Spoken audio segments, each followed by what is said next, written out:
Why would someone who loves movies and writing quit the film business? You know, it's interesting. We get into an industry that seems so romantic to other people. And they'll say that. People have said that to me. Oh my God, how could you have been working in movies and leave? Almost like we're beholden to that. And now we're not allowed to go have, you know, a new career.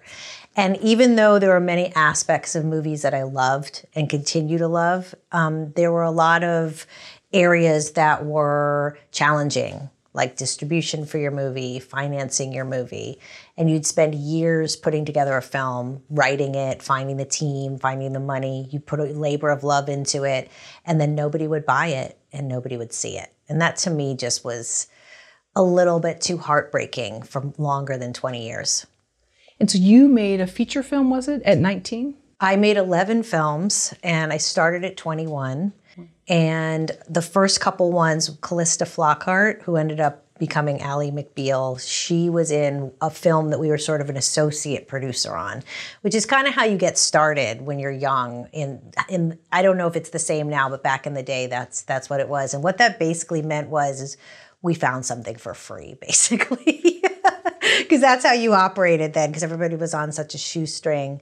And then after that, you know, now you say, oh, I've been an associate producer, right? So then you get an opportunity to be an associate producer on another film. And then next thing you know, it's just you start to learn more.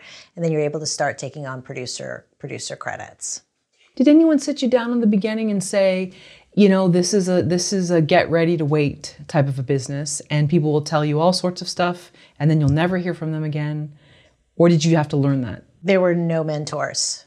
We had Women in Film, which I found was a little like non-inclusive. And so I did a couple volunteering gigs there, and then I was like, I don't know. It as a woman in a man's business, and especially as a young woman, you didn't really want to let people know that you didn't know. So there was a lot of kind of fumbling around in the dark. You learn from your mistakes, basically. So when you'd make one mistake, you're like, well, let's not make that mistake again. When you worked in Hollywood, producer, writer, production coordinator, did you have any other jobs at that time? No, I didn't. In the very beginning, I was a temp. So when I was in New York City, I had some pretty crazy temp jobs. And we were making this movie. We were kind of getting ready to make this movie at the time. And I was really stoked because I think it was at like Lehman Brothers or like one of the I don't remember what the bank was that the guy went and sold everything and crashed the whole bank. I was there like working for the person, I think. I can't remember exactly, but I look back and I'm like, oh my God, I think I reported to his office. But they had these like massive Xerox machines. So we needed what was called pages, and we also needed the schedule printed on like blue paper and green paper and pink paper, and we had no money. This is awful, but this is what you would do to make movies, is I would sneak into the copy room, and when no one was looking, my temp job, I'd whip out like 400 copies of, you know, a colored schedule for the production. Okay, all right.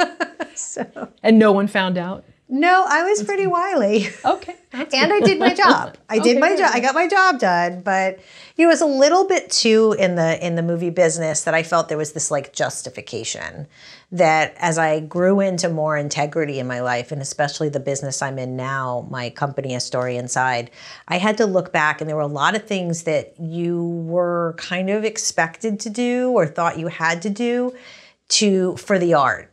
And I look back now and I think that was one of them. It's like I was stealing. If you think about it, Sure. That wasn't my paper. They were not paying me for that job.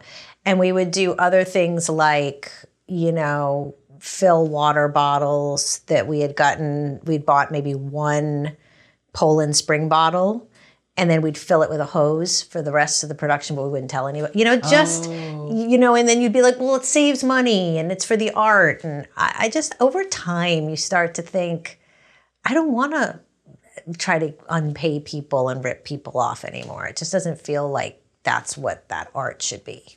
Sure. And was that later on after you left the film industry that you sort of had that sort of making amends type moment? Yeah, exactly. Okay. I mean, I think because it was like everybody did it, there was just not. I mean, we were pretty sneaky in New York. We did some pretty sneaky things. I remember there was a story. We didn't do anything dangerous. Like, we didn't put anybody's lives at risk. And I remember there was that film where they didn't have a permit and they were shooting on the railroad tracks and a couple people died. Wasn't that here in California recently? And I was just thinking, oh no, we didn't cross that line. Yeah. We worked in some pretty scary places. We didn't cross that line. Interesting. And then you left the film And then industry? I left. Mm-hmm. Voluntarily, or the economy? It was kind of like I had a baby in 2005. We left Los Angeles to, maybe have a little bit more of like a suburban life, which almost killed me. It was a little too suburban for me. It was like I went from Echo Park in LA, which was really rough and like artists, over to suburban San Jose. And just there wasn't really any access to any film anymore. I tried to keep writing screenplays. I did write one in 2010, and that was the last one. And so, contrary to what people say that you can be anywhere and be writing a script, did you feel that to be true? No. I think you have to be in Los Angeles to take the meetings, meet the people, collaborate with others on their projects. Right place, right time, know the attorneys, know the agents. I don't think you can do it anywhere else. Have people fought you on that? Or I mean, I haven't really talked to anybody about it in a while. But I think there's those few movies that are made in other places that originate from other places, that are made in Florida and they break through. But the breakthrough is typically through agents or people that are in LA that like might see the film and suggest it for a festival, or they're involved in Sundance. I think there's some component that has to be in Los Angeles. But you did write a script while you were in the Bay Area, correct? Yeah, I did. And those people had contacted me from my contacts in LA. So they weren't people I met in the Bay Area. When you told people in the Bay Area that you were in the film industry previously, or that you were writing a script, what was their reaction? I don't really think I told anybody. Oh, you didn't? Oh, okay. A closet screenwriter. Okay, I like it. I don't think they had nothing to do with the film business. They were like, they would have been like, okay. Okay, I see, right. It's like the moms group, you know what I mean? Okay. So they were talking about kids. I see. Okay, so it never came up.